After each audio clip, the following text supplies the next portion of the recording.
Por la señal de Santa Cruz, por la señal de Santa Cruz, de nuestros enemigos, líbranos, Señor, Dios nuestro, en el nombre del Padre, y del Hijo, y del Espíritu Santo. Amén. Señor mío y Dios mío, creo firmemente que estás aquí, que me ves, que me oyes. Te adoro con profunda reverencia, te pido perdón de mis pecados y gracia para hacer con fruto este rato de oración. Madre mía Inmaculada, San José, mi Padre y Señor, Ángel de mi guarda, interceda por mí.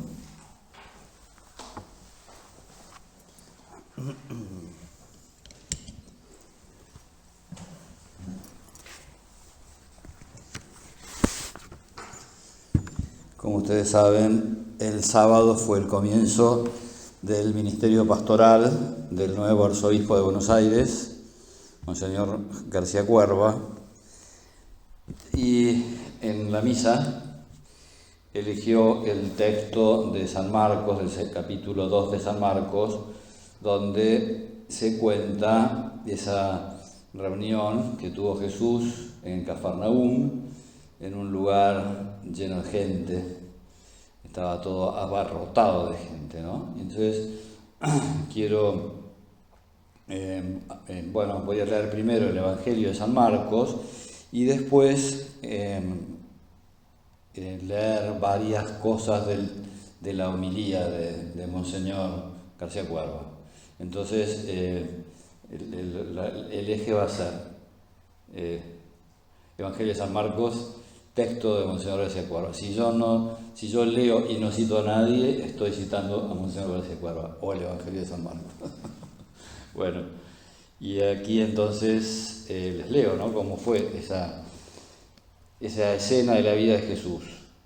Pasados unos días entró de nuevo en Cafarnaúm y se corrió la voz de que estaba en casa. Cafarnaúm era el escenario, digamos, donde alrededor del lago de Tiberíades se desarrolló la catequesis de Jesús, ¿no?, toda la predicación de Jesús. Y entonces Cafarnaúm era una de esas ciudades, es una de esas ciudades que están allí. En Cafarnaúm, por ejemplo, fue donde anunció, la sinagoga de Cafarnaúm anunció, ¿no?, que él es el pan vivo bajado del cielo. Cafarnaúm, un lugar realmente importantísimo en la predicación de Jesús. Bueno, estaba de nuevo Jesús en Cafarnaúm, se corrió la bolilla de que Jesús había llegado y entonces, por supuesto, la gente enseguida, ¿no es cierto?, se congregó para escuchar al Señor, ¿no?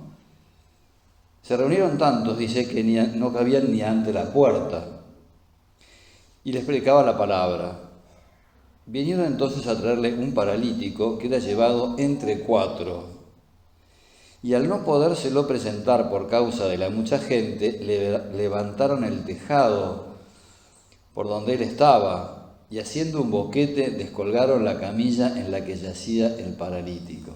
Espectacular, o sea, de película, ¿no es cierto? Porque aquellos hombres tenían ese enorme interés por su amigo que estaba paralítico, y entonces ellos, como dice Monseñor García Cuerva, se hicieron cargo de su amigo, ¿no? Miren qué lindo, ¿no?, las cosas que él dice. Qué buena noticia recibe Cafarnaúm. Jesús los visita. Está entre ellos, como está también en nuestras calles, en nuestros barrios.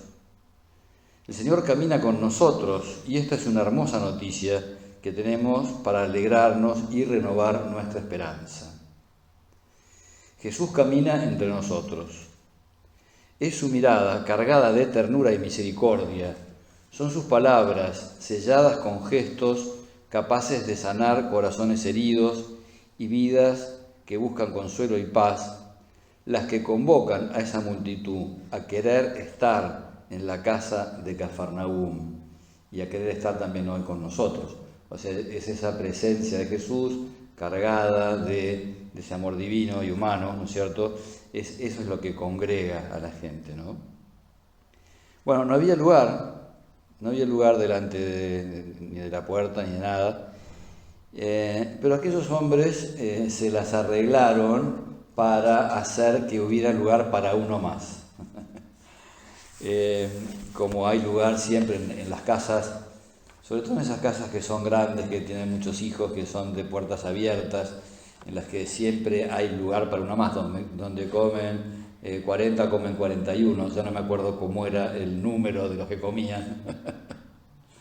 Hay una bendición que dice que no vengan más porque sobramos. Bendice, Señor, estos alimentos a todos los que estamos, que no vengan más porque sobramos.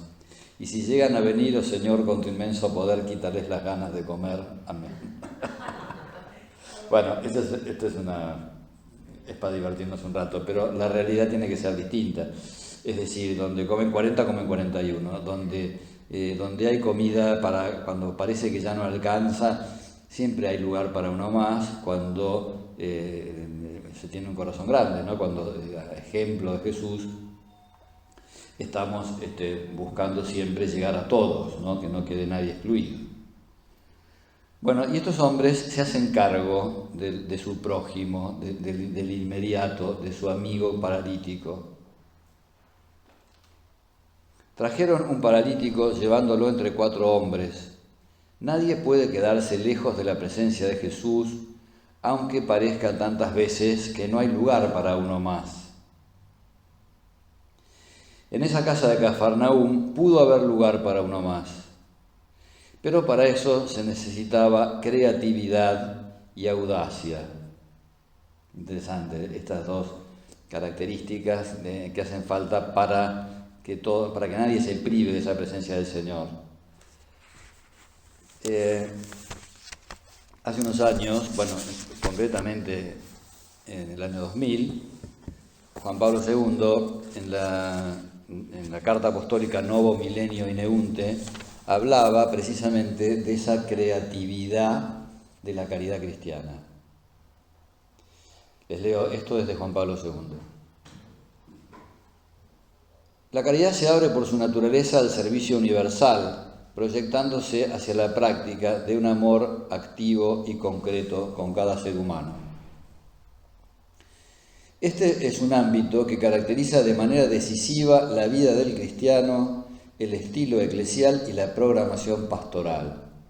Fíjense qué interesante, o sea, si hay que programar pastoralmente, ¿qué esa programación en qué puede consistir? Esa programación tiene que consistir necesariamente en amar más al prójimo.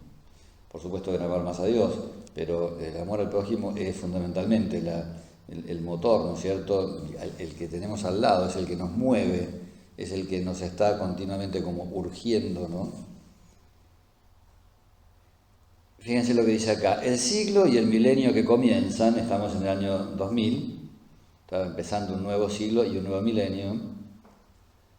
El siglo y el milenio que comienzan tendrán que ver todavía, y es de desear que lo vean de modo palpable, a qué grado de entrega puede llegar la caridad hacia los más pobres. Si verdaderamente hemos partido de la contemplación de Cristo, tenemos que saberlo descubrir sobre todo en el rostro de aquellos con los que Él mismo ha querido identificarse. Tuve hambre y ustedes me dieron de comer, tuve sed y me dieron de beber.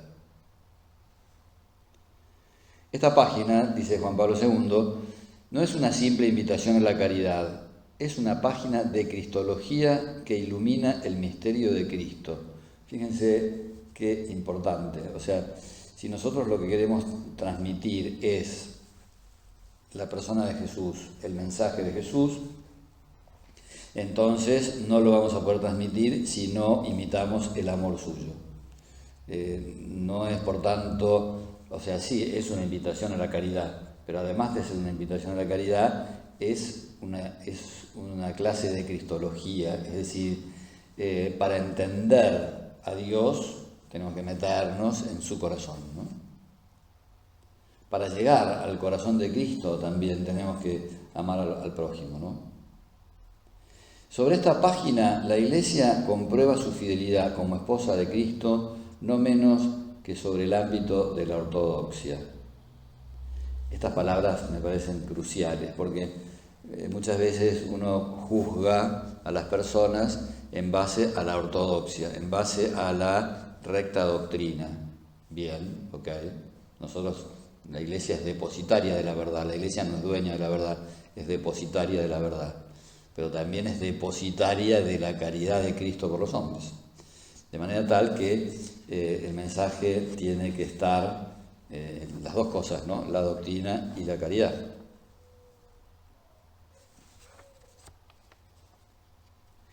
Y entonces acá, fíjense, unos párrafos después dice Juan Pablo II, es la hora de una nueva imaginación de la caridad. Una imaginación de la caridad. Es decir, lo que hacen estos tipos es un trabajo de ingeniería, ¿no? Los que descuelgan a su amigo por la camilla hacen un trabajo de ingeniería.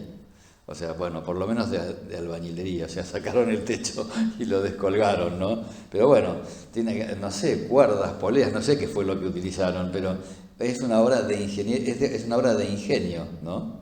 Es el ingenio y la audacia que los lleva a ellos a hacer esto. Imagínense un lugar atestado de gente donde vienen unos sujetos y rompen el techo y se descuelga un sujeto ahí paralítico en una camilla.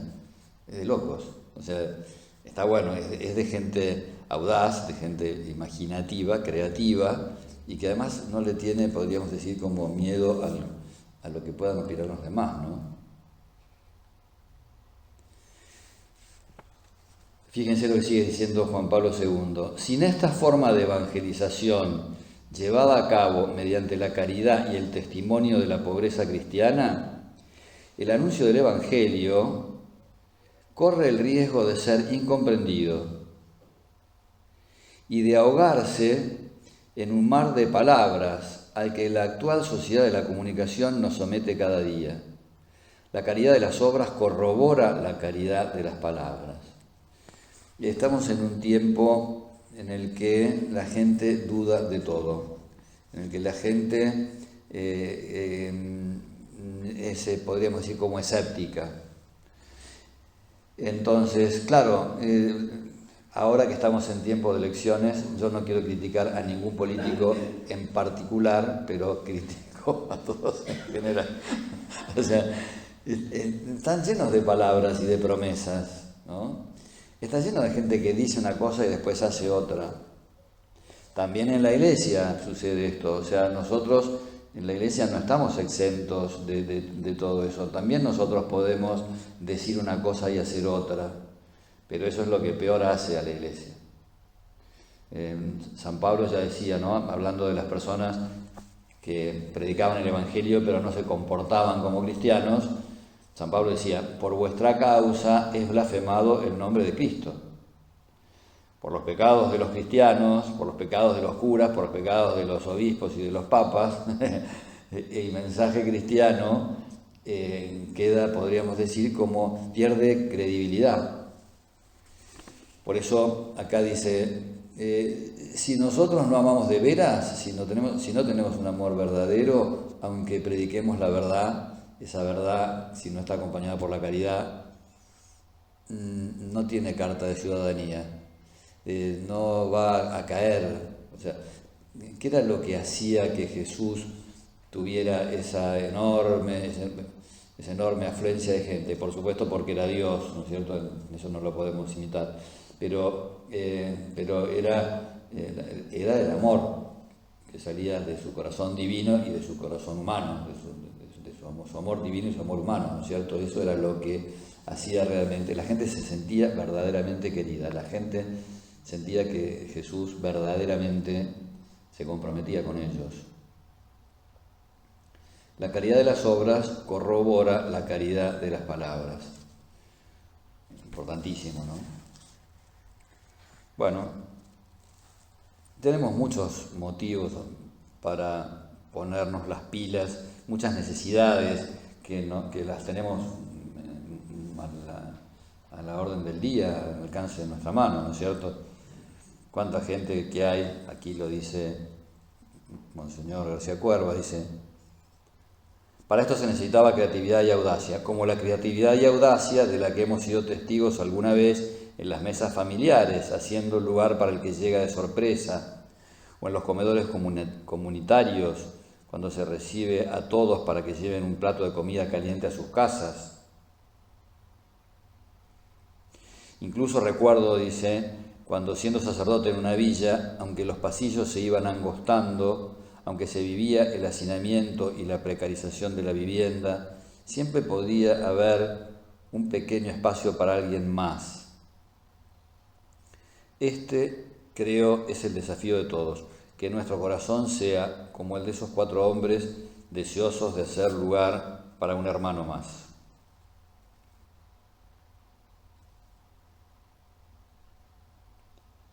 Como aquellos hombres del Evangelio, hoy estamos llamados a reconocer que entre nosotros hay personas, familias, amigos que están sufriendo, que se sienten lastimadas en su esperanza.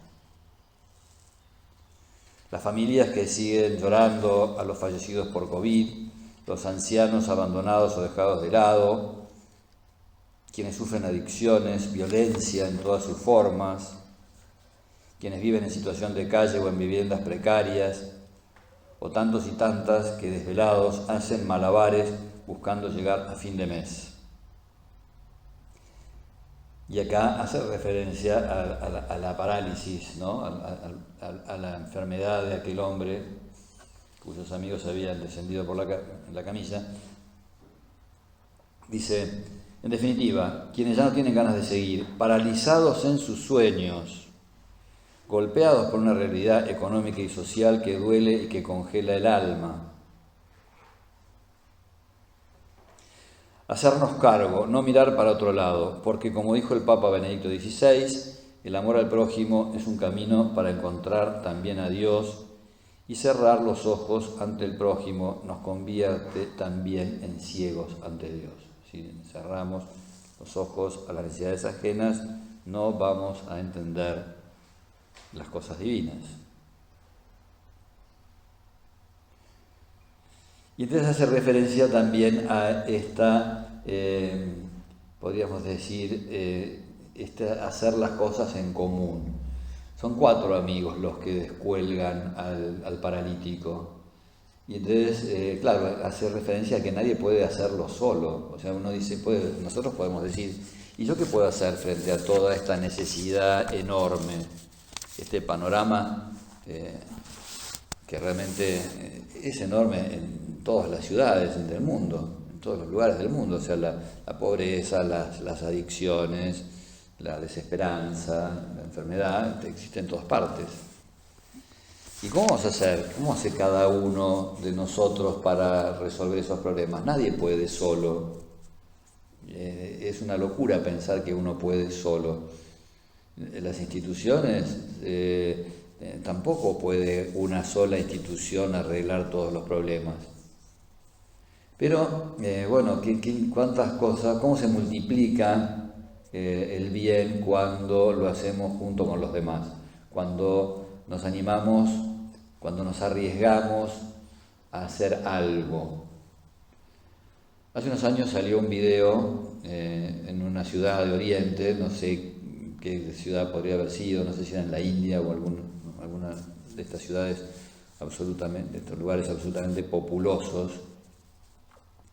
Entonces estaba el tránsito absolutamente parado porque se había caído un árbol enorme que estaba interrumpiendo el tránsito.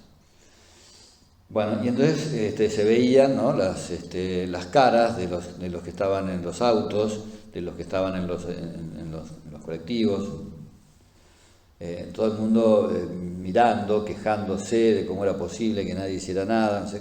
Bueno, y entonces, en medio de toda esa impotencia, porque estaba ese árbol caído, aparece un chiquito de 5 años, 6 años, que empieza a empujar el árbol. Y uno dice, ¿qué va a pasar acá? Claro, en principio todo el mundo recopado con el gesto del chiquito, ¿no? Como diciendo, bueno, qué divino el chico, no, pero bueno, es imposible que haga nada. Claro, pero al lado, a los pocos segundos, pasa un chico un poco más grande, ya de unos 17, 18 años, más grande, un adolescente, y empieza a empujar junto con el chico. Y de a poquito se empiezan a juntar varias personas y bueno, al final entre todos terminan moviendo el árbol, ¿no?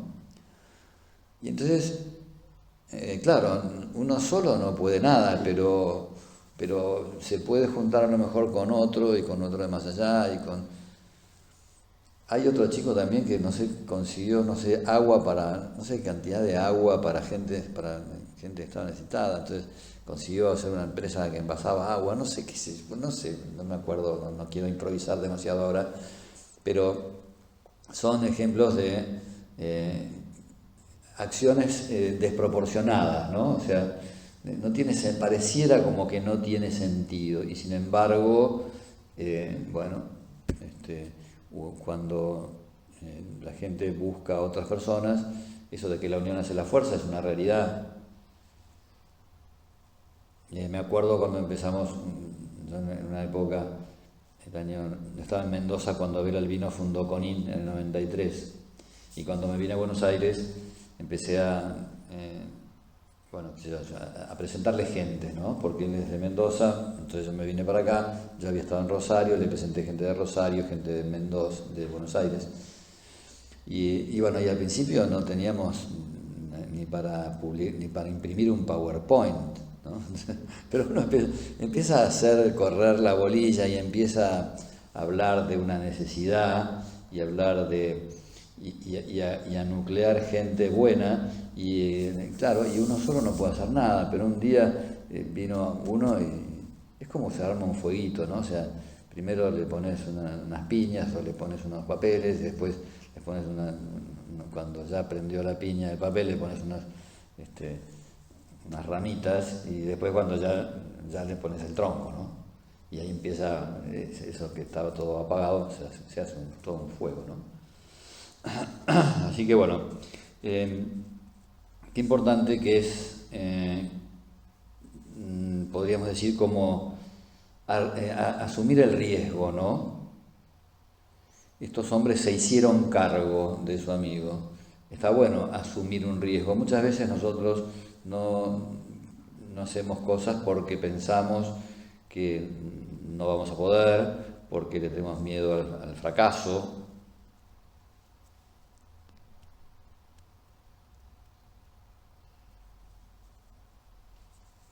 Bueno,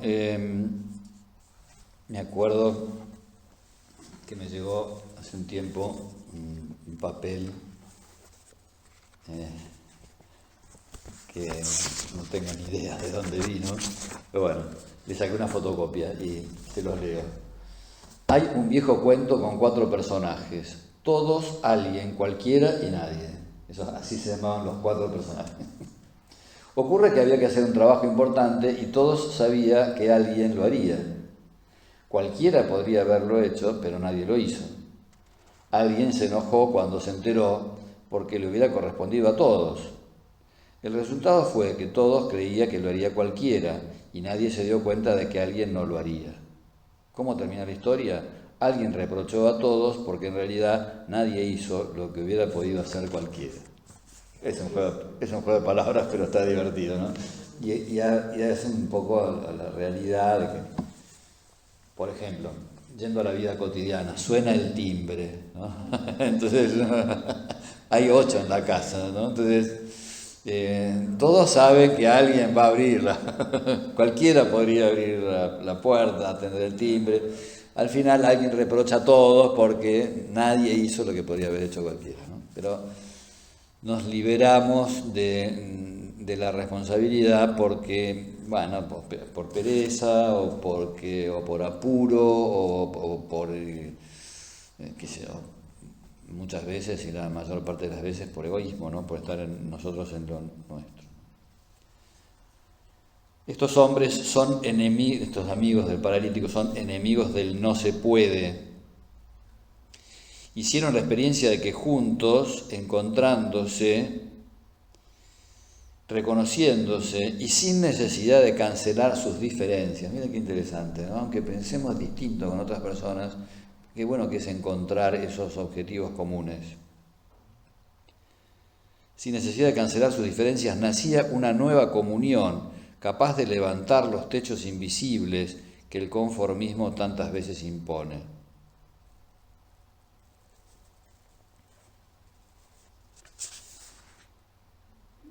Bueno, fíjense qué lindo lo que dice acá, sigue más adelante, ¿no? Hasta Jesús queda impresionado de la fe de esos hombres y conmovido se dirige al paralítico llamándolo hijo. Al llamarlo así le está diciendo que dejó de ser huérfano de una sociedad cruel que excluía a los enfermos y pecadores. Diciéndole hijo, lo anima a experimentar la paternidad del Dios misericordioso. Llamándolo hijo, le recuerda que hay un Padre del cielo que responde por él y que sabe de sus dificultades, que conoce todas sus parálisis, la de las piernas, pero también las del corazón. O sea, el paralítico podríamos ser nosotros, ¿no? Porque tuvimos un accidente, porque nos torcimos un tobillo, o porque el corazón se nos congeló, o porque quedamos, digamos, o porque el corazón se nos entibió y porque ya no arde tanto y no arde demasiado en nosotros el amor, el fuego del amor. Bueno, también podemos tener el corazón paralizado, ¿no? Jesús nos habla hoy también al corazón y nos llama a cada uno de nosotros, también paralíticos, con el título más lindo, completo y profundo con el que nos puede nombrar, hijo. También hoy quiere que lo sintamos cerca, también hoy, sin hacer preguntas incisivas ni violentando nuestra conciencia, nos invita a experimentar el perdón de Dios. Bueno, con esa confianza podemos nosotros dirigirnos al Señor, ¿no? Sabemos que tiene los ojos fijos en nosotros.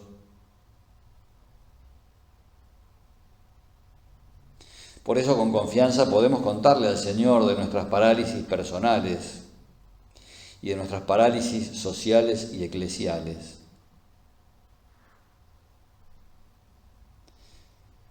Bueno, qué bien, acá fíjense lo que dice Monseñor. Necesitamos de una fuerte conmoción del Espíritu Santo que nos sacuda, nos desinstale, nos cargue de alegría y nos apasione. Es Él quien puede ayudarnos a curar la parálisis de no poder soñar y trabajar con otros por un país más justo y fraterno. La parálisis de la intolerancia y la descalificación que no nos deja caminar al encuentro del otro, que aunque piense o sea distinto, merece todo mi respeto y consideración. Bueno, podría continuar todavía, trata otro tema más también interesante, el tema de los escribas, el tema de cómo desde afuera se ponen a criticar, ¿no? O sea, dicen, ¿quién es? Cuando Jesús le dice, hijo, tus pecados te son perdonados, los escribas dicen, ¿quién es este para perdonar los pecados? Solo Dios puede perdonar los pecados. Tienen razón, solo Dios puede perdonar los pecados. Lo que no saben es que están en presencia de Dios.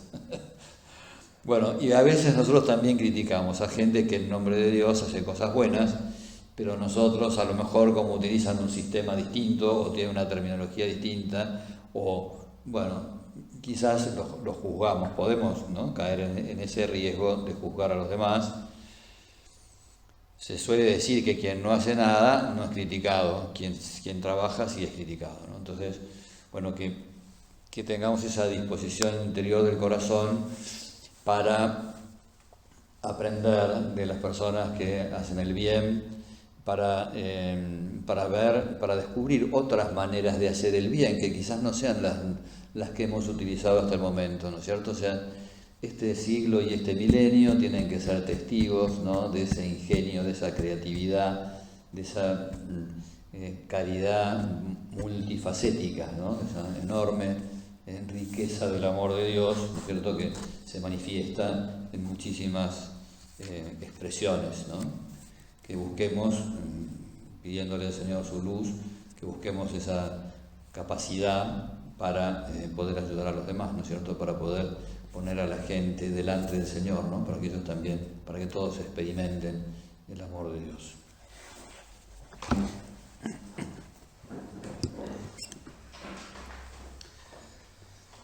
Te doy gracias, Dios mío, por los buenos propósitos, afectos e inspiraciones que me has comunicado en esta meditación.